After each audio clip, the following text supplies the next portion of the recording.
because this guy he was unbelievable. Kumatumbo, right? He was, P. Yeah.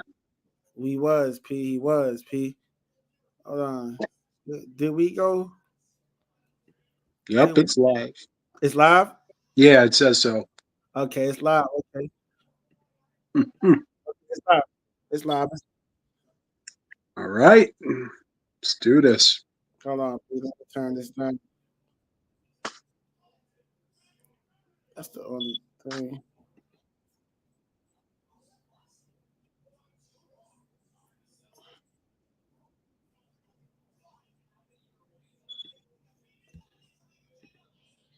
Okay, we live. We live with my brother P right now. P, what's good, P? What's good? We have to make an emergency. This is an emergency. What's this emergency streaming right now, P? What you say, P? R.I.P. to the Kimbe Mutombo, man. I know P. You want to, give your graces to Mutombo. We lost a legend today, P. Yeah. Any thoughts you want to say, P? Well, I'd like to show my appreciation to him. Granted, he caused us a lot of grief in the '90s. But that's what a player of his caliber does. Like they get on the court and they get shit done. So definitely, my respect goes to him because on the court he was a beast, but off the court he was an absolute legend. Everything he did, setting up a hospital in his native Democratic Republic of Congo, That's true. feeding families, helping, hundreds and hundreds of people, thousands of people, have, livelihoods.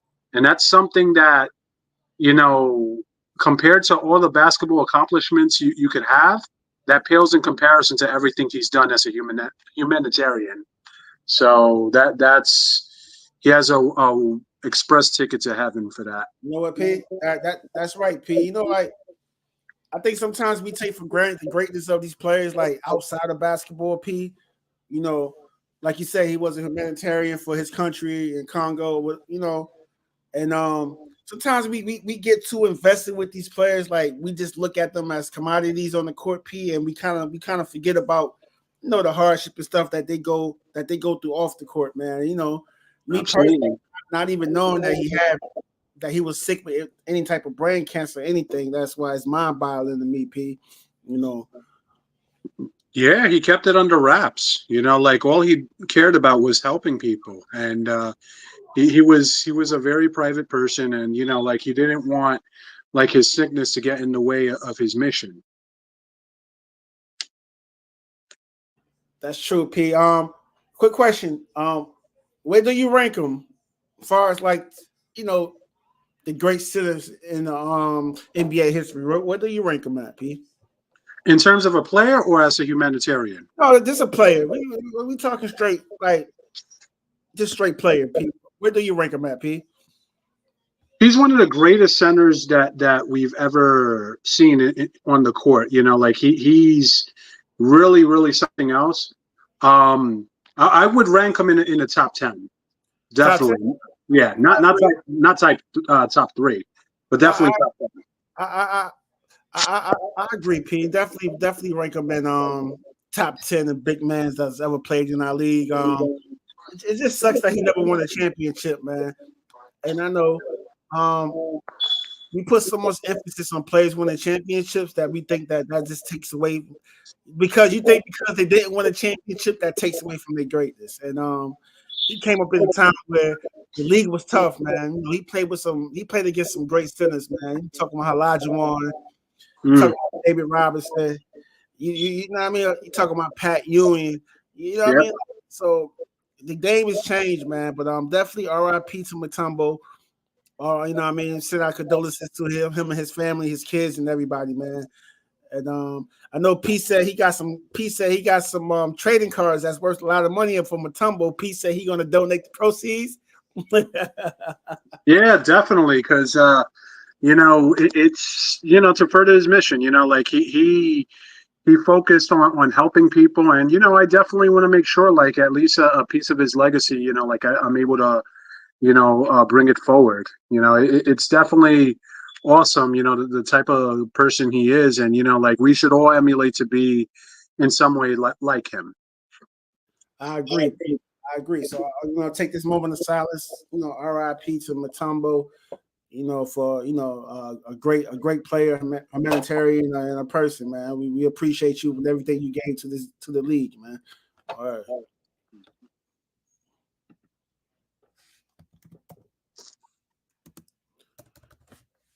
All right, so our condolences.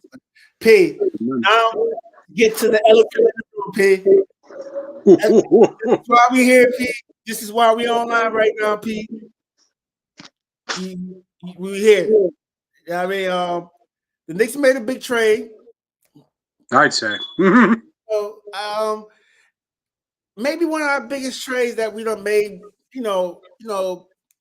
After the Carmelo Anthony. You know what I mean? Carmelo Anthony was a big trade. And that was mid-season, but Karl Anthony Towns coming here. P, my first thoughts on that, P. How do you feel about that, P? So it's been a roller coaster of emotions. When I found out that Dante was essentially going to pack his bags and move to Minnesota, I was hella pissed. I mean, Randall, I get it. Randall, the whole situation with the contract talks, the fact that Batman essentially became Robin the moment Jalen Brunson came into the picture, and just overall, it's kind of like he was lost. Like in this new identity of being, like second fiddle. No disrespect, but the big ragu, like all the stuff he did, that's killer 3-point shot. I will never forget that for as long as I live. Miami. Yeah. The fact that he broke the 3-point franchise record. Hold on. We're talking about Dante, right? We're talking about Dante, right? Yeah, DiVincenzo, yeah. Okay, Dante. So that 3-point shot he made in the playoffs, oh my God, I would never forget that. It was just really like hurtful. I mean, Cat, don't get me wrong, Cat is Isaiah Hartenstein on steroids. He will definitely make a strong difference on this team. I mean, it's gonna hurt, but I'm trying to look at things in a perspective of cup half full instead of cup half empty. Okay. Here's the thing. Us Knicks fans, we have been heartbroken for so long. It's easy for us to doubt and be like, yo, we done fucked up again. But look, that's the same mindset we had when we got Julius Randle. That's true. He got booed when we first saw him. Look at how that turned out. That's true, Pete. That's true. Look at all the efforts we did to bring Jalen Brunson. Again, not a lot of people were happy about the fact that we were paying all this money to get a player from the Mavericks that wasn't a superstar. And he eventually became the leader of a team in more ways than not. And I would say us as Knicks fans, yeah, it's going to hurt the fact that we lost two of our players the same way that we traded for OG. And I know you personally weren't too happy about that trade at the beginning. I mean, losing Emmanuel quickly, who was like such a charismatic presence. Yeah, but then we would have never predicted the absolute monster that OG was when he was on the court. That's true. So I would say let's just sit and enjoy the ride. We don't know what's going to happen, but we should be excited for what's to come. I mean, we have had situations where we've, had something new happen to the team, like a trade that we weren't entirely on board with, and it turned out to be one of the greatest decisions ever. So my mindset is Leon Rose, as of late, has not failed us yet.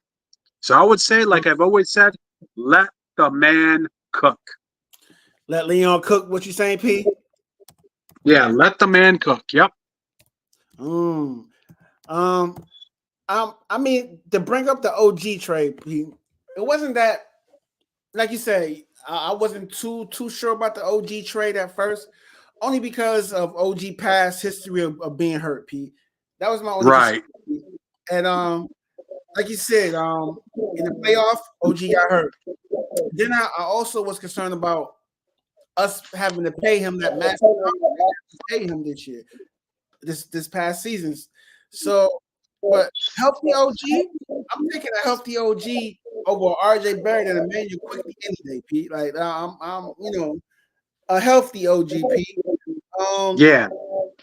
My whole thing with this trade is what's going to happen with Mitchell Robinson. Like, do we leave Mitchell Robinson now, or do we not leave him, Pete? No, I say we definitely can hold on to him.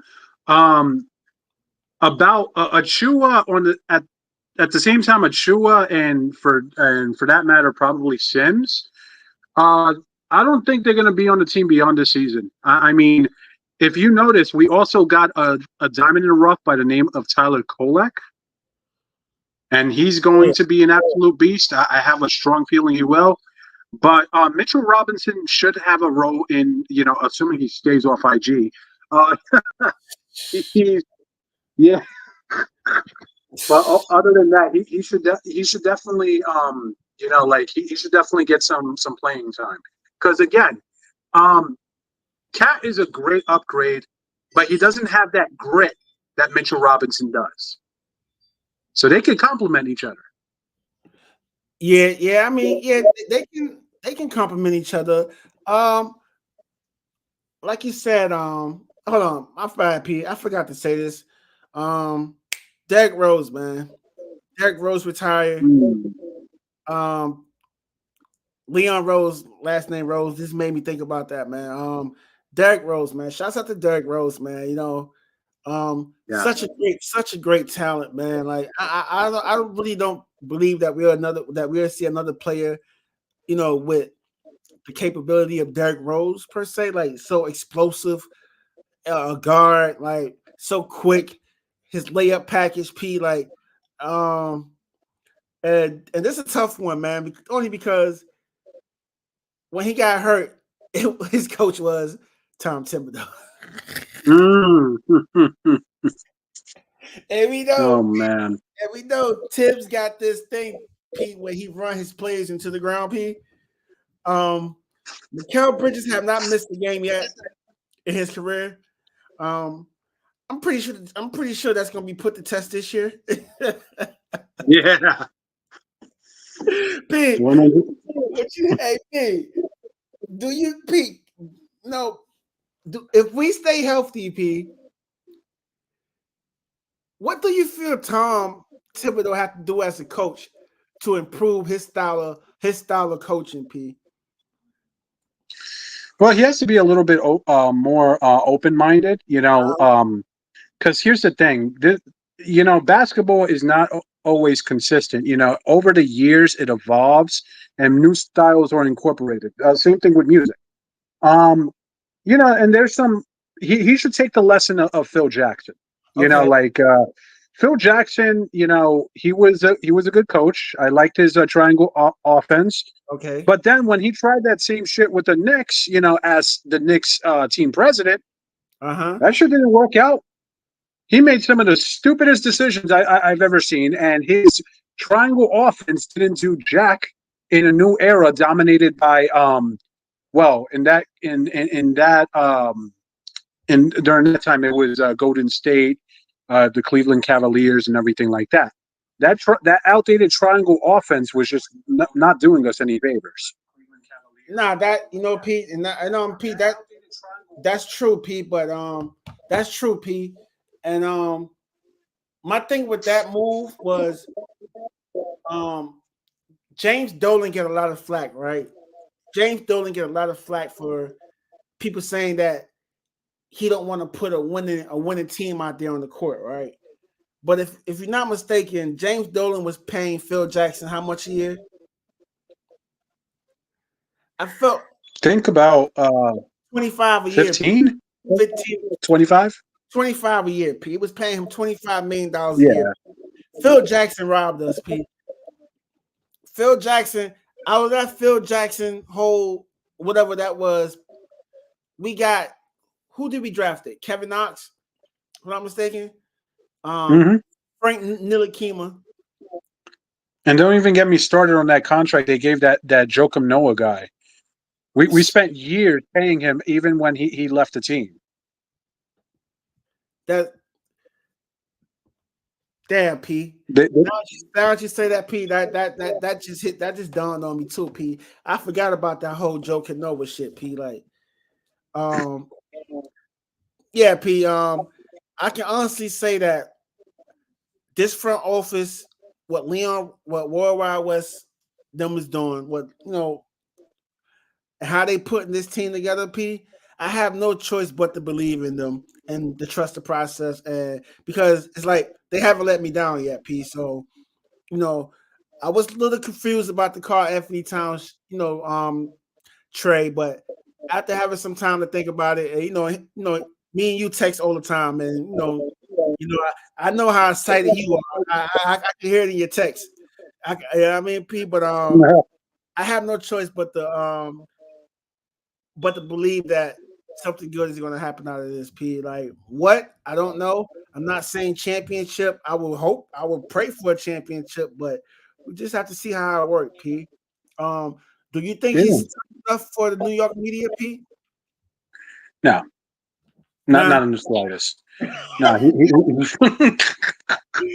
I mean, definitely not in the slightest. But he'll give it a few months. So they're going to work on that.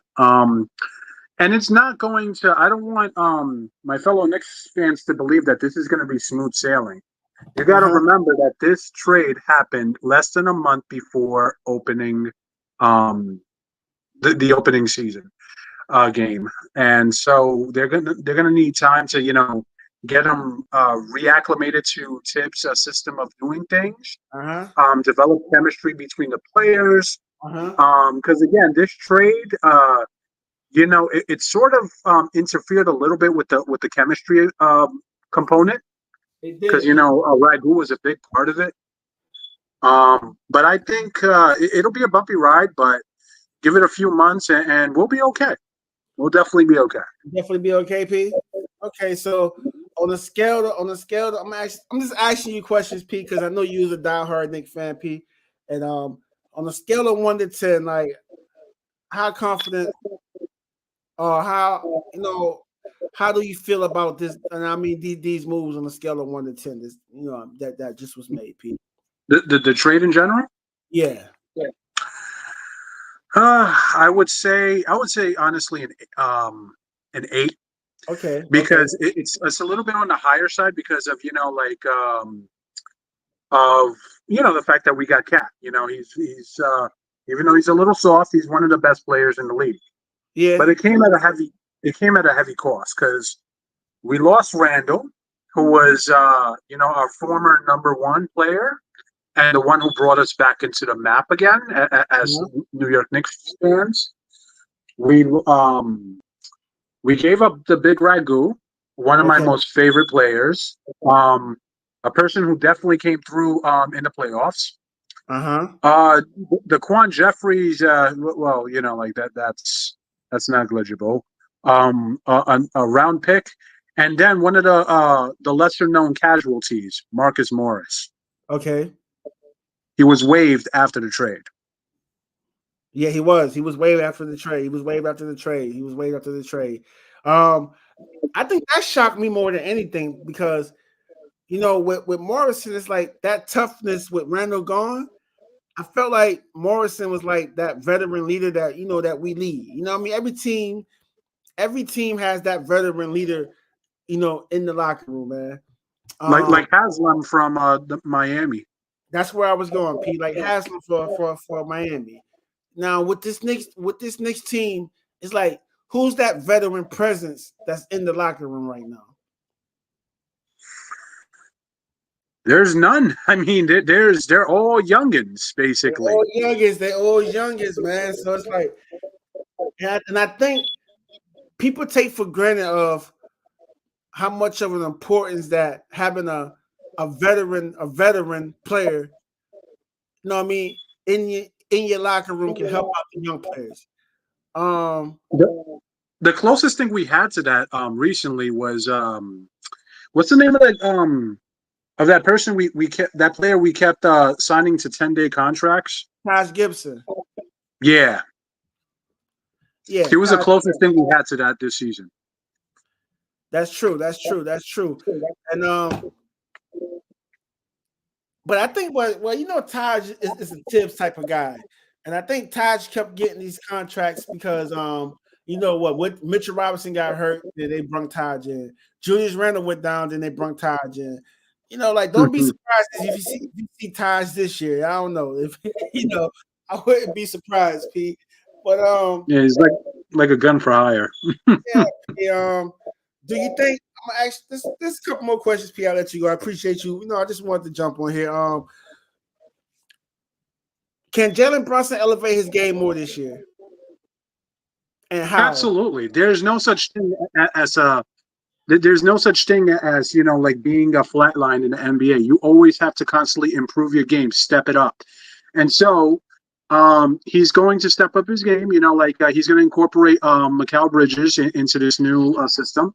And same with Cat. And, he's going to learn from his mistakes. If you notice, we could praise Jalen Brunson, but I'll be honest, during the first couple of games, he fucking sucked.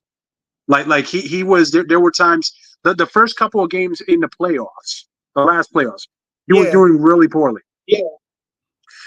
But then he got into the rhythm of things, and I'm pretty sure he'll analyze that, and he'll come back a much better player. Like he's already a great player as it is, like one of the best in the league. But he's gonna always constantly improve, evolve, push his boundaries, surpass his boundaries. Yeah, you're right. You're right, P. You're right, P. Another question. Who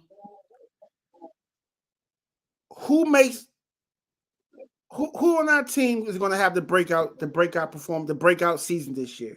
Like, who can you look on our team and say, "Yo, this is their year to shine. This is the year to really break out"? Who's going to be that player?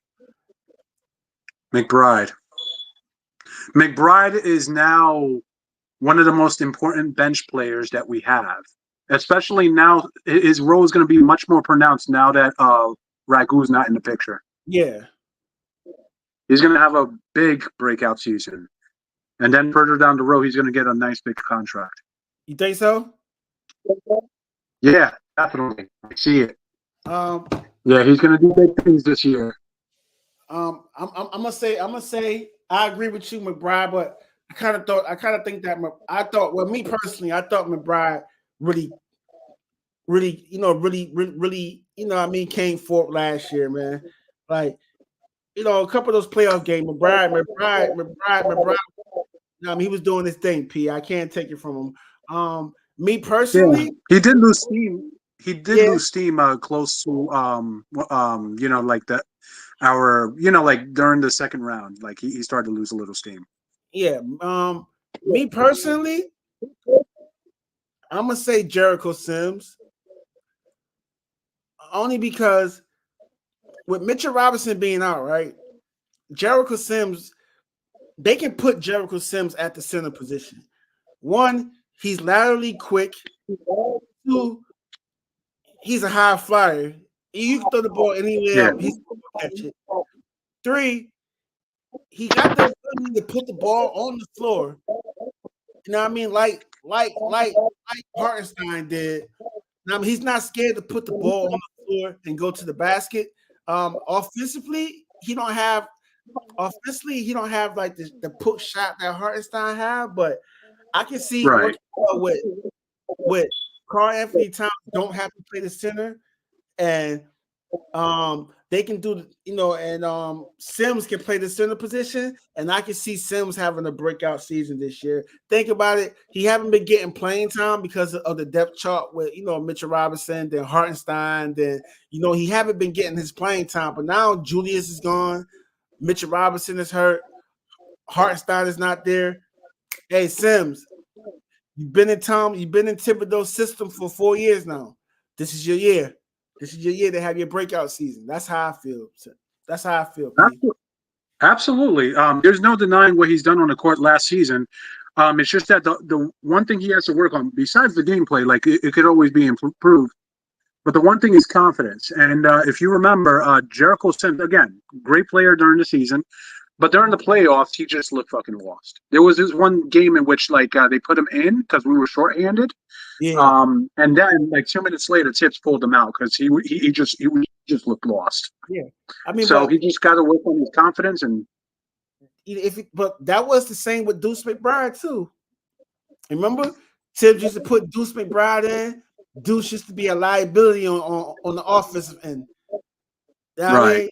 But once he built that confidence and he started getting more playing time, and now Deuce, he's not thinking on the court. You can tell he's not thinking. He's balling, and that's why I feel like with Sims, if he get more playing time, like you say, playing time builds confidence. So if Tibbs start giving him more playing time, which that he should get, I think that he can be a valuable piece, P. That's how I feel, P. Yeah, absolutely. And Tibbs has to be stop being so hard headed and start giving our players a chance. I mean, I won't ever forgive him for what he did to Kemba Walker. Like he Kemba Walker was great, but for some reason Tibbs didn't see eye to eye with him and didn't give him the playing time that he deserved. He would have contributed a lot more if Tibbs had just given him a chance. Yeah. But you know, Kimble had to crawl for Jalen can run.